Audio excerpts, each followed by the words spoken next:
Yacht Gotti's lawyer Doug Weinstein has filed a motion to recuse Judge Glanville from the YSL RICO trial. So here we go. Here's a document right here. Diamante Kendrick buying through his undersigned counsel with waiving any other rights to which he is entitled. Motion to recuse Chief Judge Earl Glanville from continuing to preside over the present case and request that the present trial be temporarily halted until the present motion is heard by another judge. Consistent with uniform rules of superior courts of the state of Georgia, state the following. It is vital to the functioning of the courts that the public believe in the absolute integrity and impartiality of its judges, and judicial recusal serves as a linchpin for the underlying proposition that a court should be fair and impartial. And he states Mondi versus Magnolia for that. The present case involves a 65-count RICO indictment against 28 individuals. Crazy how there's actually only 6 now in the courtroom. Imagine if there was 28. It'd be an absolute shit show. Jury selection ban in January 2023. All right, we know all this. Given the state has presented less than half of its current witness list, which the state has announced could be increased based on circumstances, the trial should last well into 2025. The 6 defendants presently on trial, including Mr. Kendrick, have been denied bond. A central figure in the state's case is Kenneth Copeland. Friday, June 7th, he was sworn in. Despite being warned by Judge Glanville that incarceration may be the result of refusing to testify after being given a grant of immunity, Copeland refused to testify. So we all saw when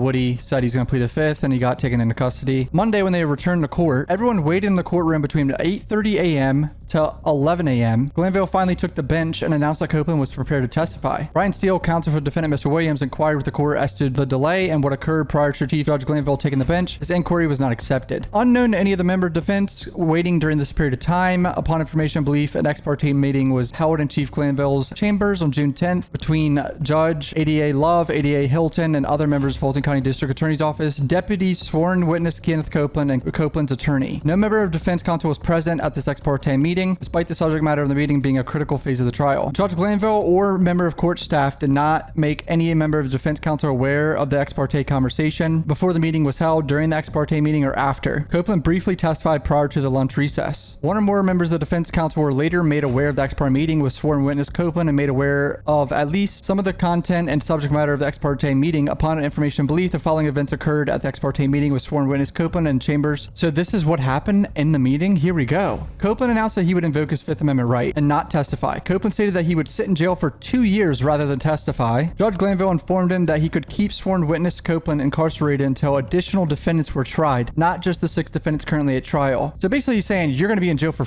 years. I mean, this is straight up coercion. Threatening to keep him in jail and hold him in contempt for years until he testifies. I don't know how that's not coercion. ADA Love or Hilton informed Copeland that there were over a dozen defendants left to try. Upon information belief, following the above coercion acts by Chief Judge Glanville in conjunction with one or more attorneys, Copeland stated that he would testify. Judge also presented sworn witness Copeland with a printout of the perjury statute and the false statement statute of the state of Georgia during the ex parte meeting. Copeland stated to ADA Hilton that if called to testify, he would simply lie on the stand.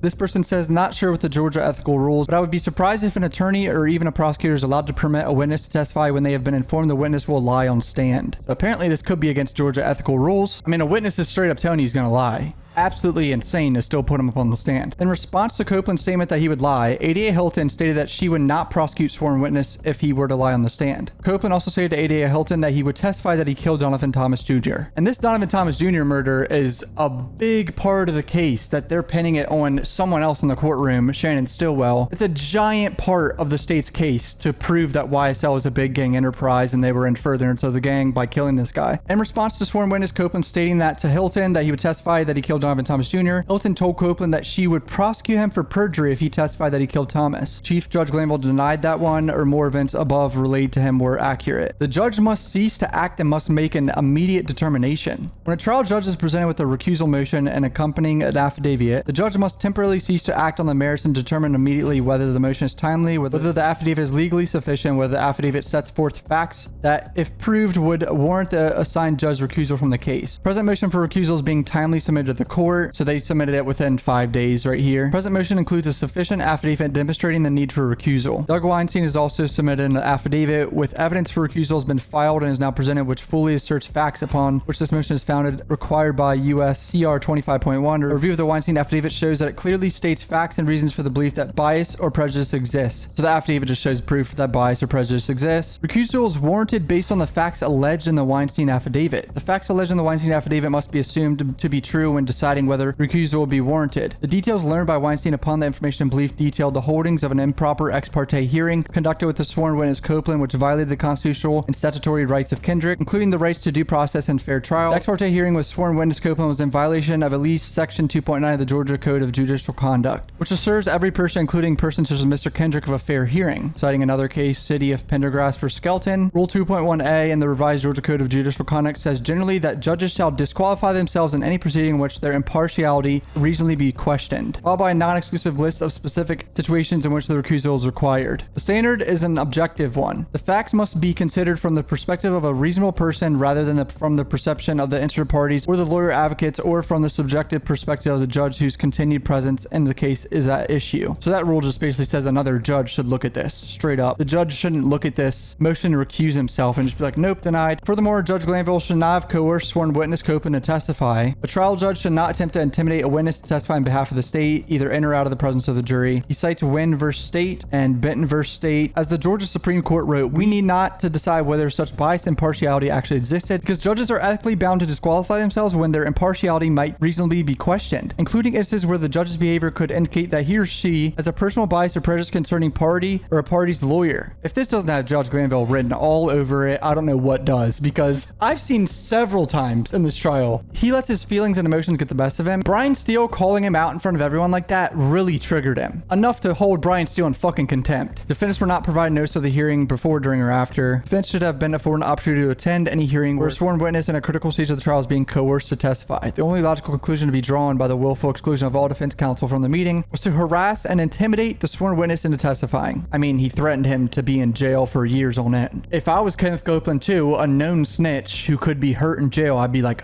this. Yeah, I'm testifying. Given that the facts are alleged must be assumed to be true, Weinstein affidavit is sufficient, and that recusal will be authorized under the alleged facts. Another judge should be assigned to hear this motion to recuse. Yeah. Mr. Kendrick respectfully submits that the present motion meets all requirements of USCR 25.1, 25.2, 25.3, and this motion should be assigned to another judge for consideration. Should this court deny this requested relief in the motion to recuse, Mr. Kendrick requests that the court make specific factual findings and submits that Judge Glanville should voluntarily recuse himself. Should the court take neither of the above actions, Mr. Kendrick moves this court for mistrial due to the ongoing bias of the court's evidence in the Weinstein affidavit, and on the basis that Mr. Kendrick is not receiving a fair trial as in his constitutional rights. So this guy made a joke about like people that took law class saying, nah, the defense doesn't get to know the judge coerced the witness into testifying, and the witness said he would provide key exculpatory evidence, and the prosecutor threatened to jail the witness if he did so. Think about it that way. It's insane that this happened. This is evidence that the defense needs to help them defend themselves. The prosecutor basically heard this guy admitting to a murder that they say someone else did, but ignored it and didn't give it over to the defense. The same day it happened and tried to just proceed. And the judge ignored it and coerced him into testifying. Absolutely